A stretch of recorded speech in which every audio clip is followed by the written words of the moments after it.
اعوذ باللہ من الشیطان الرجیم بسم اللہ الرحمن الرحیم اللہم صلی علی سیدنا محمد معدن الجود والکرم وآلہ وسلم۔ سامعین و ناظرین اکرام، السلام علیکم ورحمۃ اللہ وبرکاتہ۔ آج ہمارا موضوع یہ ہے کہ ہماری معراج کیا ہے۔ دیکھیں، ہماری معراج آپ کو میں نے بتایا، ہماری معراج یہ ہے کہ ہم اللہ کے دربار میں رسائی حاصل کر لیں۔ یہ بہت بڑی بات ہے۔ اس وقت ہماری بات یہ سمجھ میں نہیں آتی، لیکن یہ اگر آپ سوچیں تو یعنی اللہ کے قریب پہنچ جانا، تھوڑا سا میں اگر آپ دوں سورج کی تو میں مثال دے دیتا ہوں، لیکن اس کے بعد دوسری بھی دے دوں گا کہ آپ اگر آپ سورج کو منزل بنا لیں اور سورج کی طرف شروع کر دیں تو اس کا نتیجہ کیا ہوگا؟ نتیجہ مطلب یہ ہے کہ نتیجہ جو ہوگا وہ آپ کے ذہن میں ہے، لیکن آپ گرمی میں ہیں اور کسی ٹھنڈی جگہ جانے کا آپ سخت گرمی ہے آپ جہاں رہ رہے ہیں، اور مثال کے طور پہ کالام ہے، تو سخت گرمی آپ کو پتہ ہے جب یہاں سخت گرمی ہوتی ہے وہاں ٹھنڈ ہوتی ہے، اور اگر کالام کو آپ منزل بنا لیں تو جتنی آپ راستہ سفر کریں گی آہستہ آہستہ ہوائیں تبدیل ہوتی رہیں گی، اور جوں آپ مدین پہنچیں گی، بحرین پہنچیں گی تو ٹھنڈی ہوائیں آپ کا استقبال کریں گی، یہاں تک کہ جب آپ منزل پہنچ جائیں گی تو آپ دیکھیں کہ ہوائیں ہیں، ٹھنڈی ہوائیں ہیں، اور گرمی کا نام و نشان نہیں ہے۔ آپ کی سفر کی ساری تکان ختم ہو جائے گی، آپ حشاش بشاش ہو جائیں گی۔ کسی ہوٹل کے دریا کے کسی ہوٹل کے کنارے پلنگ پر پڑے ہوئے چائے کا آرڈر دیں اور خوب لطف اندوز ہو، گرم چائے، ٹھنڈا موسم، اور ساتھ کیا؟ سموسے پکوڑے، ٹھیک ہے نا؟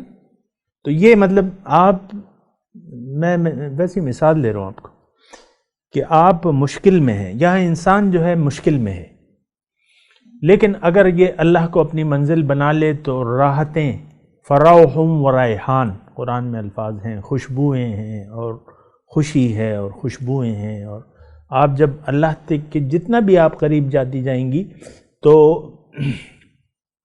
آپ کے دل کا احساس جو ہے، آپ کے دل میں ایک تسکین پیدا ہوگی، سکون آئے گا۔ اگر دل آپ کا مطمئن نہیں ہے، پریشانی ہے، سکون نہیں ہے، تو اس کا مطلب یہ ہے کہ ابھی وقت ہے منزل کے پہنچنے میں۔ پھر بھی آپ اپنی منزل کو جاری رکھیں، اور آہستہ آہستہ جو ہے ایسا وقت آئے گا کہ آپ کا جو دل ہے وہ براق بن جائے گا۔ کیسے بن جائے گا؟ کہ ظاہر ہے کہ اللہ تعالیٰ کا سفر کیا ہے کہ آپ اپنی نفسانی خواہشات کے برعکس اللہ کی مرضی سے زندگی گزاریں۔ یہی ہے نا، اپنی خواہشات کے برعکس اللہ کی مرضی سے زندگی گزاریں، اللہ کے حکم اور رسول کے ہدایات اور طریقے کے مطابق زندگی گزاریں، تو کیا ہوگا کہ آپ اللہ کے یہی اللہ تعالیٰ کا راستہ ہے نا، تو آپ اللہ تعالیٰ کے راستے پر چلتی جائیں گی، اور جو آپ اپنا سفر جاری رکھیں گی تو اللہ تعالیٰ کی رحمتیں جو ہیں وہ آپ کا استقبال کریں گی۔ ان رحمت اللہ قریب من المحسنین، قرآن میں ہے کہ اللہ تعالیٰ کی رحمت جو ہے وہ محسنین کے قریب ہوتی ہے۔ پھر یہ ہوتا ہے کہ آپ کے دل پر جو آپ اپنے نفس کی خواہشات کو نظر انداز کر کے رب تعالیٰ کی مرضی سے زندگی گزارتے ہیں تو آپ کا دل جو ہے وہ سفید داغ اس پر پڑتے رہتے ہیں، حدیث کے مفہوم کے مطابق۔ ایسا پھر ہوتا ہے کہ آپ کا دل براق بن جاتا ہے، سفید بن جاتا ہے، پریشانی ختم ہو جاتی ہے۔ پریشانی کا جب ختم ہو جانا یہ ایک علامت ہے کہ آپ نے محنت کی ہے، آپ نے کوشش کی ہے، تو پریشانی کا ختم ہو جانا آپ کی ظاہر کی پریشانی کا ختم ہو جانا اس بات کی دلیل ہے کہ آپ اللہ تعالیٰ کے دائرہ رحمت میں آ گئی ہیں۔ لیکن اگر آپ کا دل پریشان ہے تو اس کا مطلب یہ ہے کہ آپ نے اپنے نفسانی خواہشات سے چھٹکارا نہیں حاصل کیا ہے اور آپ پریشان ہیں۔ ظاہر ہے کہ رب کی یاد جب تک دل میں صحیح طور پہ نہیں آئے گی، یا ہم رب کی یاد میں رب کی یاد ہمارے دل میں نہیں آئے گی تو پریشانیاں ہوں گی۔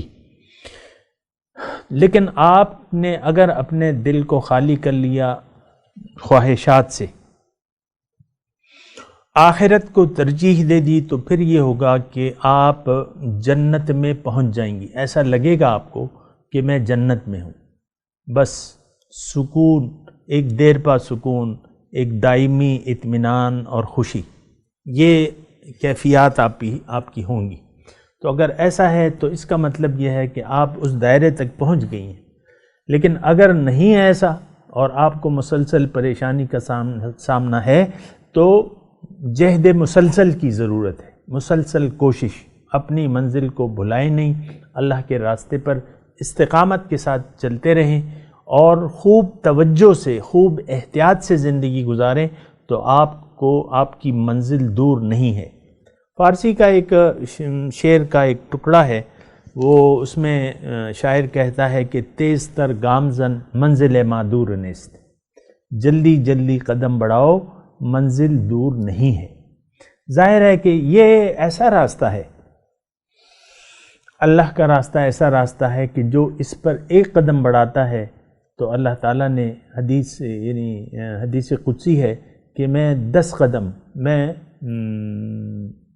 یعنی ایک انسان، وہ حدیث کا مفہوم بالکل میں آپ کو بیان کرتا ہوں کہ ایک انسان میری طرف آتا ہے، اگر ایک بالشت آتا ہے تو میں 2 ہاتھ اس کے قریب ہو جاتا ہوں، یعنی ڈبل. اور اگر وہ ایک ہاتھ میرے قریب آتا ہے تو میں 2 ہاتھ اس کے قریب ہو جاتا ہوں. اگر یہ میرے پاس چل کے آتا ہے تو میں اس کے پاس دوڑ کے جاتا ہوں. اتیتہ ہرولۃ، دوڑ کے جاتا ہوں. تو یہ مطلب کوئی سواری ایسی نہیں ہے کہ آپ جو ہے مطلب دنیا میں اگر آپ ایک قدم لیں گی، یعنی جب آپ آگے بڑھتی ہیں نا تو آپ کیا ہوتا ہے کہ ایک قدم آگے پیچھے زمین کو دھکیلتی ہیں تو ایک قدم آگے بڑھ جاتی ہیں. ایسا ہی ہوتا ہے نا. کبھی ایسا نہ ہوا کہ آپ نے ایک قدم پیچھے زمین کو دھکیلا تو آپ 2 قدم بڑھ گئی. کبھی ہو سکتا ہے ایسا؟ نہیں ہو سکتا. اس کا مطلب یہ ہے کہ یہ اللہ کا راستہ جو ہے اس میں زبردست رسپانس ہے. اگر کوئی سچے دل سے اور خلوص نیت سے اللہ کے راستے پر چلے، اللہ تعالیٰ فرماتا ہے کہ میں اپنی رحمتیں جو ہیں اس کے بہت قریب ہو جاتا ہوں. یعنی رحمتیں قریب ہوتی رہتی ہیں آہستہ آہستہ. تو آج کا موضوع جو ہمارا یہ ہے کہ ہماری معراج کیا ہے. انسان کی معراج یہ ہے کہ یعنی اس کی ظاہری اگر یہ دیکھنا چاہے تو یہ دیکھے گا شریعت، کہ شریعت میں میرا دل مطمئن ہے یا پریشان ہے. جو اللہ کا راستہ ہے اس پر چلنے سے مجھے کوئی پریشانی تو نہیں. اگر یہ اللہ تعالیٰ کے راستے پر چلنے میں راحت محسوس کرتا ہے، اس کا مطلب یہ ہے کہ اس نے اپنی منزل کو قبول کر لیا ہے. اس کا مطلب یہ ہے کہ وہ پودا جو تھا اس کا، جو مٹی میں اللہ تعالیٰ نے اس کو دبا دیا تھا، وہ پودا جو ہے پھل پھول گیا ہے اور اب وہ ان مٹی میں دبنے پر راضی ہے. اب اس کا ایک پودا بن گیا ہے اور وہ پھل پھول رہا ہے. انسان کی معراج جو ہے اس کے بارے میں انشاءاللہ اگلی نشست میں بات کریں گے، لیکن آج میں صرف اتنا کہنا چاہ رہا ہوں کہ انسان اپنی معراج، اپنے آپ کو نہ بھولے. ایک بات یہ، اپنے آپ کو نہ بھولے، اپنے آپ کو نظر انداز نہ کرے. اس وقت تو جو صورتحال ہے ہمارے سامنے وہ یہ ہے کہ ہم اپنے آپ کو اور اپنی حقیقت کو نظر انداز کر کے انسان زندگی گزار رہا ہے. تو اس کا نتیجہ کیا ہے کہ یہ اپنے جو مرکز ہے، جو منزل ہے، اس سے مزید دور تر ہوتا چلا جا رہا ہے. انسان جتنا بھی دنیا کی طرف متوجہ ہوگا اس کی پریشانیاں بڑھتی جائیں گی. اس کو اطمینان اور سکون نہیں ملے گا کیونکہ یہ اپنی منزل سے دور ہو رہا ہے. اگر یعنی نادانستگی میں ایسا ہو رہا ہے تب بھی اس کی روح پریشان ہوگی. یہ بات نوٹ کر لیں، کیونکہ روح کو تو پتہ ہے میں نے جانا کہاں ہے، روح کو تو پتہ ہے میری منزل کیا ہے. لیکن انسان اگر غلط یہ باطل کو منزل بنا لے تو اس کی روح پریشان ہو جاتی ہے اور اس کو پھر پریشانیوں کا سامنا کرنا ہوتا ہے اور پھر یہ پریشان رہتی ہے روح جو ہے. تو اس کی یعنی انسان کی بہتری اس میں ہے، انسان کا سکون اس میں ہے کہ یہ اپنی جو جہاں جانا ہے اس طرف رخ کر لے۔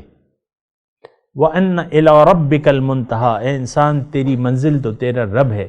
اگر یہ رب کی طرف اپنا رخ پھیر لے اور رب ہی کو، رب کی رضا کو اپنی منزل بنا لے تو اس کی سکون کا آغاز ہو جاتا ہے۔ باقی باتیں کریں گے اگلی نشست میں انشاءاللہ۔ وآخر دعوانا ان الحمد للہ رب العالمین۔ مولاي صل وسلم دائما ابدا على حبيبك خير الخلق كلهم